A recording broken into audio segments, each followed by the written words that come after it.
Hello folks, and welcome to another edition of the Channel Drop-In with me, Glenn Robertson of Purechannels.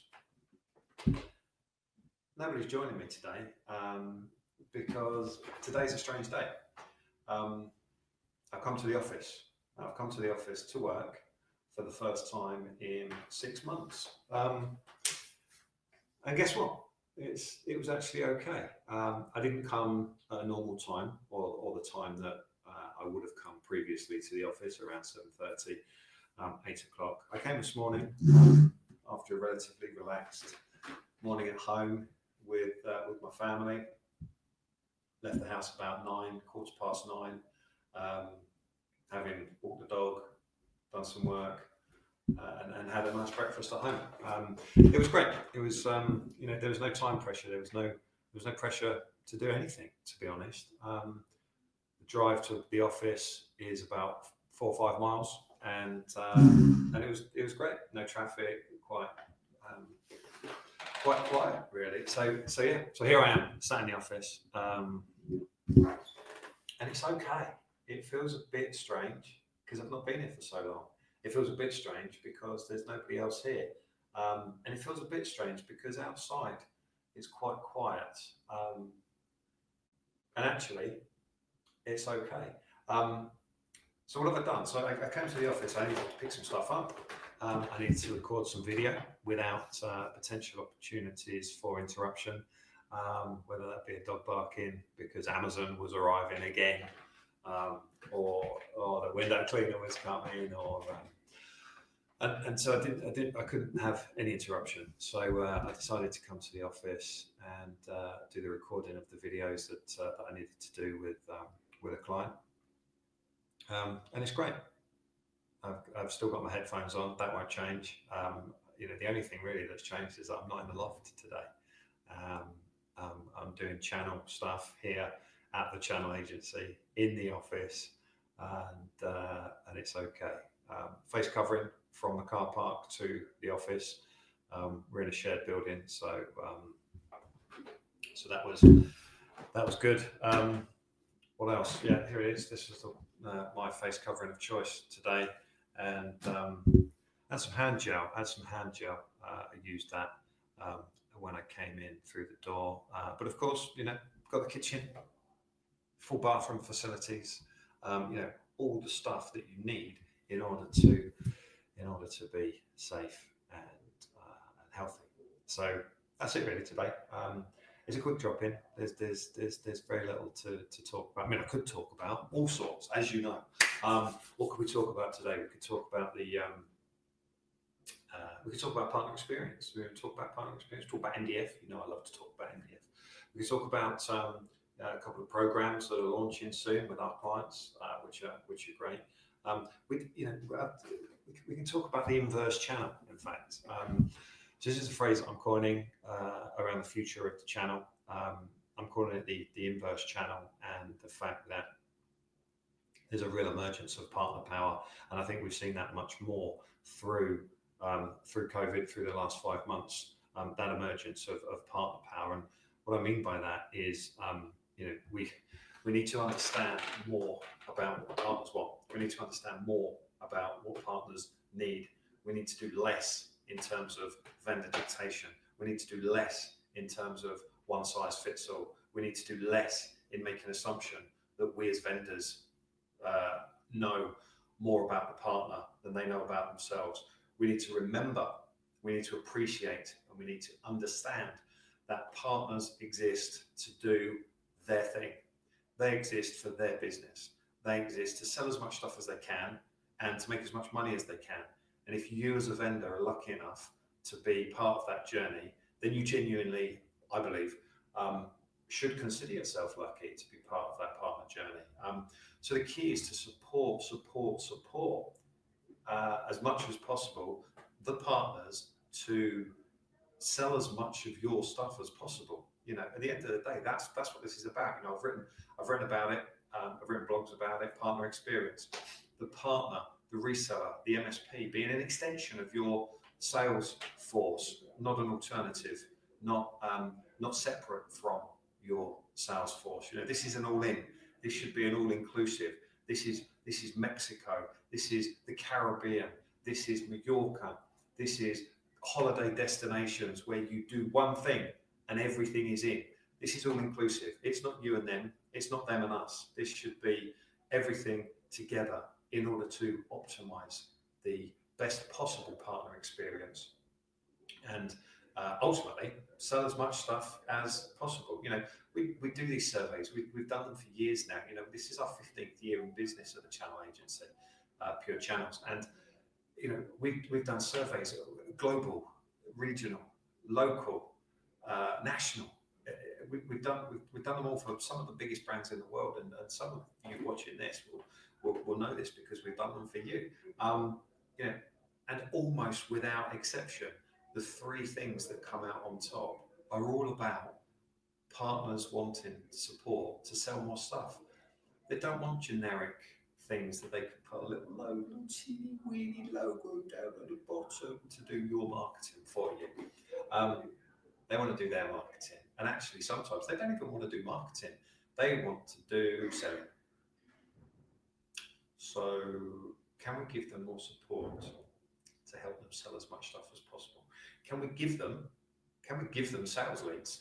Can we help them to generate sales leads? Can we do business development activities for and with and alongside them so that they can concentrate on the sharp end of the sales process rather than just the lead gen piece? Can we help them? Can we educate them on what marketing means and how that fits within the wider business development piece that we're all essentially part of? Can we help them with content, but do we not have to write it for them? Let's do it with an understanding of their business and their proposition and where that fits alongside the vendor proposition, and then do a joint proposition, a joint go-to-market proposition. I know that there are thousands and thousands and tens of thousands, hundreds of thousands of partners out there. So it's impossible, not impossible, to do a bespoke, tailored, made-to-measure type service for all of them. Okay, but we know that the partner community is, can be 80-20, can be 90-10, can be 70-30. All right, so we do need to target, and we do need to have preference, and we do need to focus. But we speak to a lot of vendors, and we're speaking to several at the moment about MDF and transforming the MDF process. Something that I've talked to them a lot about in terms of switching up the levels of acceptance and switching up the perception that exists around MDF, and maybe calling it something different, maybe calling it BDF, maybe calling it SDF, maybe calling it something other DF, so that we can help partners with genuine all-round business development rather than just a marketing piece. So this is what we need to do. We need to switch it up a bit. We need to engage brain so that brain remembers what mouth is trying to say, because otherwise I can just get on a rant and bang on about stuff without stopping. You might get bored, you might not want to listen anymore, but I carry on regardless. It's all good fun. So where else do we get to? Talking about partner experience, talking about MDF, talking about BDF. I'm talking about the inverse channel. That's where this all started, because actually it's all part of the same thing, isn't it? Of course it is. So the inverse channel, the emergence of partner power, the understanding and acceptance that we need to be more supportive and more engaging and more educating and more enabling and more empowering of our partners, and understanding their needs and wants rather than trying to dictate to them in terms of what we want them to do. We need to understand what they want to do. We understand what they want. We need to understand where they are going as a business and how can we help them to get there. And that's a big point. That's a big point about this. This is about, I believe, not starting now and trying to work out what to give partners. Okay, this is about looking forwards. This is about going to an end point, whatever that end point may be. A good place to start will be ultimate partner experience. So if the end point is ultimate partner experience, how do we get there? Well, as we talked about, we talk about surveys, we talk about understanding, acceptance and appreciation of our partners. So maybe we ask them, What does ultimate partner experience look like to them? Does it look like support? Does it look like tech? Does it look like MDF? Does it look like other types of funding? Does it look like sales leads? Does it look like sales support? Does it look like joint go-to-market? Does it look like any other thing? But until we ask them and understand, we're not going to know. So we go to the end and we look for an end point. It might be the ultimate partner experience. That might be uplift of sales for particular partners of 10%, 50%, 100%, whatever that may be. It might be about completely redefining the support mechanism and the support programs that you have in place for your partners. It might be completely redefining, as I know a lot of partners, I know a lot of vendors are at the moment. It might be completely redefining the whole MDF strategy because it's old, it's a bit haggard, it's a bit boring, it's a bit process heavy, it's a bit complicated, it's a bit needing to be simplified so that partners can access it easily. So it might be one of those things. But let's go to that end point. All right, let's help as many partners as we can to understand their businesses. And when we do, having asked them and consulted them what they want and what they need, then we're in a much better place to deliver it. And the reason I'm calling it partner power is because partners are so much more savvy, sophisticated, clued up, clever, so much more than they used to be, because this is a different world to what it used to be. So in a different world, we need to do different things. We keep some of the same things because some of them are great, but a lot of them are different. So today's drop-in is about, it's turned into a little bit of a rant, hasn't it? And it didn't mean to, because actually this morning was a really nice morning. Sat in the office, nice and chilled, nice and relaxed. Arrived here without any issue whatsoever. I didn't have to drive through a massive cloud of COVID to get here. I wasn't greeted by the streets laden with COVID-inflicted zombies that everybody needs to be scared of. I took my time. I took it easy. And by the way, I'm not in any way belittling the issue here, because actually me and my family have been isolated almost entirely for the last 5 months. But I wanted to come for a reality check today, and it was okay. Genuinely okay. There is devastation. There is sadness. There is disappointment. There is inconsistency. There is confusion and massive amounts of frustration and difficulty.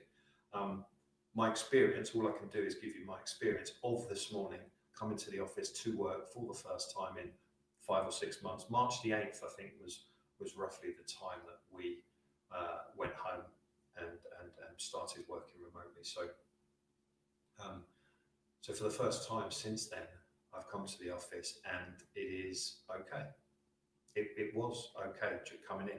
I'm actually going to be going home soon. Don't know why I'm looking at the clock. The clock says 7:45. It's a clock. It's not digital, so it doesn't say AM or PM. So I can't look over there and get any indication of what the time is. Absolutely bang on 12 o'clock noon, lunchtime. So I'm probably going to make a move back home in a minute, because one thing that I've really, really enjoyed throughout this whole period is having lunch at home with my family, my 2 little girls and my wife. It's been brilliant.